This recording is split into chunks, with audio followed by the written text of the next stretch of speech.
Hello, I'm going to continue my read-through of the Baha'i Faith, A Short History. This is the continuation of Chapter 5 on Baha'u'llah. The Akka period. The rivalries between the Baha'is and the Azalis did not escape the notice of the Ottoman authorities. The Azalis made accusations that the Baha'is were plotting sedition, and while a subsequent inquiry dismissed this charge, it concluded that both Baha'u'llah's and Sobhazal's religious claims were a potential source of disorder. Aware of the steady flow of Iranian Babi Baha'i visitors, the authorities determined to impose a further banishment on the exiles.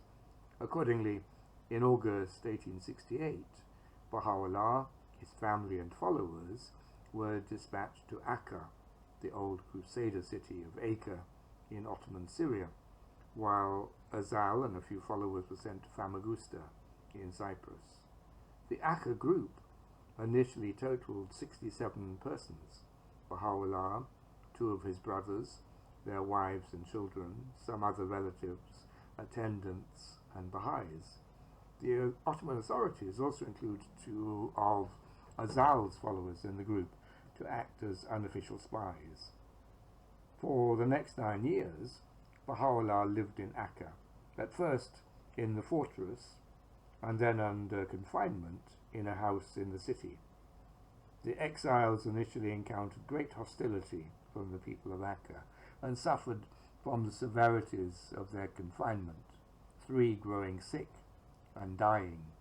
One of Baha'u'llah's sons, Mirza Mahdi, the purest branch, died in an accident, an event that was given sacrificial meaning by his father.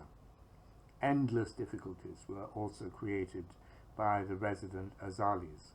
A small group of Baha'i hotheads eventually murdered them, much to Baha'u'llah's distress.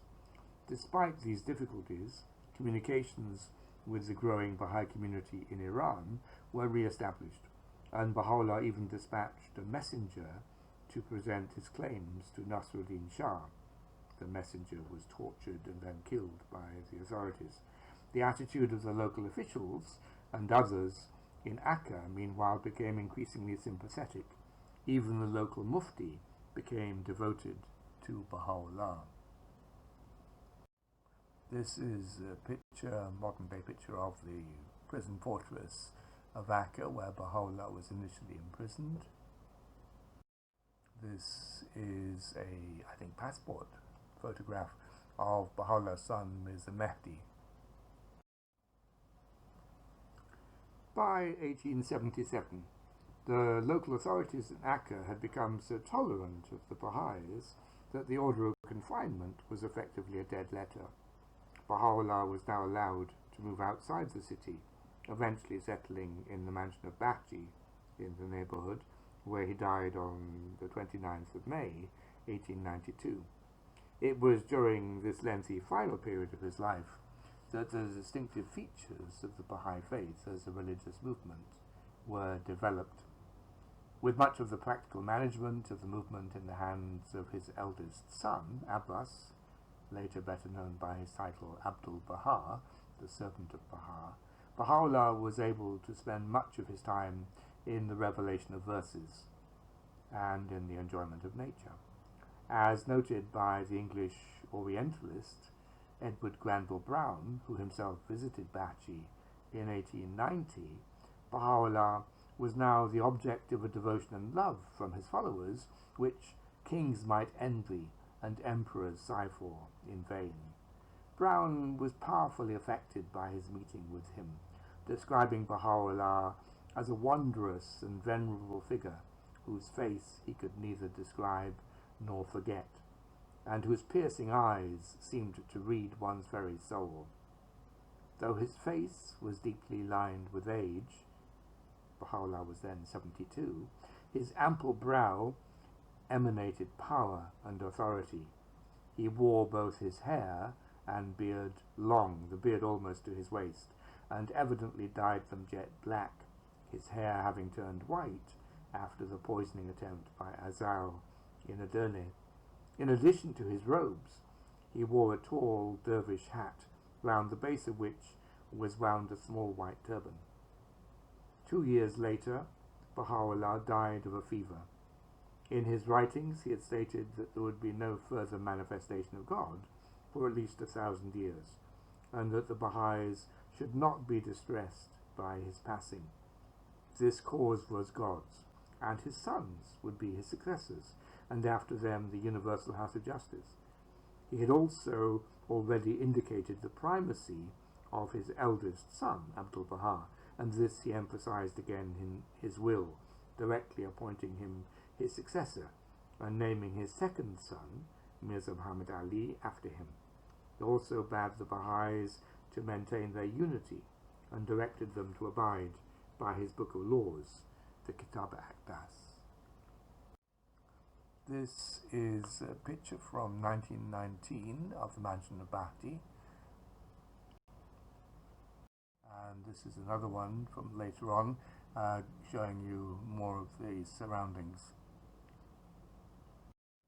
This is a picture of Abdul-Baha when he was still quite young. So now we move on to the final section on the growth of the Baha'i community. With the establishment of Baha'u'llah's leadership of the Babi Baha'i movement in Edirne, processes of consolidation and expansion were set in train. Although an exile, and in Akka also a prisoner, Baha'u'llah was able to maintain regular contact with his followers in Iran.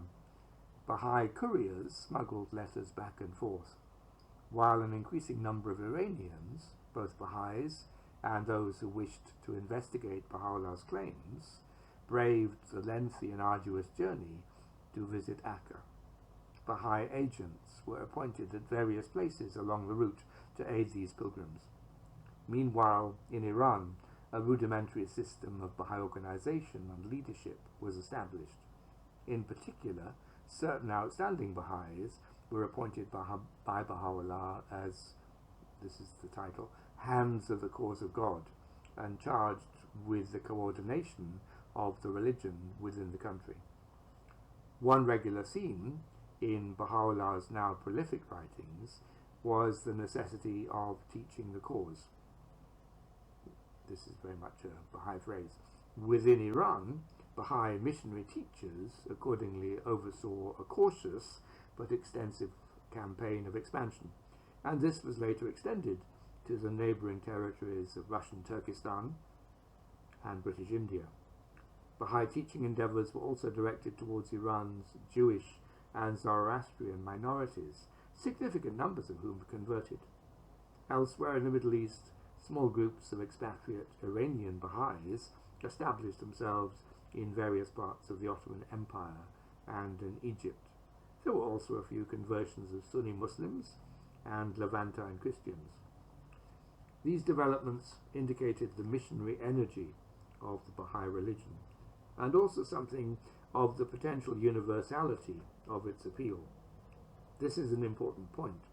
Although the Bab had referred to the eventual expansion of his religion to the West, his whole religious system had remained embedded in the world of traditional Iranian Shi'ism.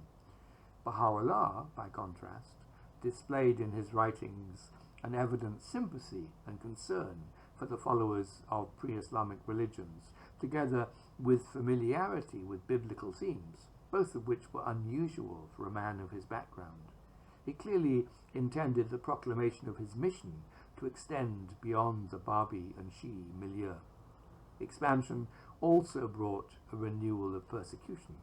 Compared to the large-scale massacres of Babis in the past, this was relatively limited in extent, but it still led to the murder and imprisonment of a considerable number of Baha'is in Iran. Unlike the Babis, however, the Baha'is did not resort to militant action, even in their own defense.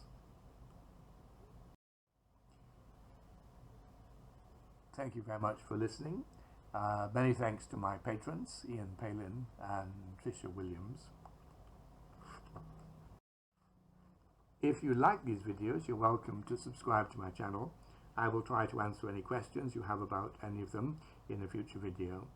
By the way, if you want to support the development of the channel, you can do so through Patreon or PayPal.